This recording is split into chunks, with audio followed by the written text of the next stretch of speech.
করে আসছে, ইনশাল্লাহ সব আমরা আল্লাহর ঘরে দিয়ে আসল অ্যাকাউন্টে দেই। এইটাই আমার কাজে আসবে, এইটাই আমার কাজে আসবে। কিয়ামতের দিন আল্লাহর ঘর মানুষের জন্য সাক্ষী দেবে, হে আল্লাহ তুমি তো ওয়াদা করছিলাম মানবানা ইল্লাহি মাসজিদান বানাল্লাহু লাহু বাইতান ফিল জান্নাহ। কাজেই সেই যারা সেই আল্লাহর ঘর নির্মাণ করছে, সেখানে সাহায্য করছে, কাজেই তাদেরকে ছাড়া আমি কিভাবে জানবো? কাজেই আমরা সেই আল্লাহর ঘরে ইনশাল্লাহ আমরা সবাই শরীক হব, কেউ মাহরুম হবো না ইনশাল্লাহ। এইটাই আমার সদকা জারিয়া থাকবে কিয়ামত পর্যন্ত, এইটাই আমার আমল নামে থাকবে। আমরা সকলে কেউ ভুলে না যাই ইনশাল্লাহ। আল্লাহ তাআলা সর্বদা আল্লাহর ঘরে আমাদের সকল শরীক। আমরা বৃষ্টি এখন হচ্ছে না, আমরা বসি ইনশাল্লাহ সবাই নিয়ে আমরা মূর্তিগা যারা কবরবাসী সকলের জন্য দোয়া করবো। দোয়া কার হাত আল্লাহ তাআলা কবুল করে বলা যায় না।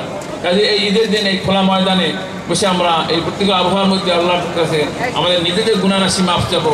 আমাদের প্যারেন্টস যারা দুনিয়াতে চলে গেছেন, তারা দুনিয়ার কবর কাছে আহ্বান করতেছে আমাদের জন্য, তাদের জন্য দোয়া করবো ইনশাল্লাহ।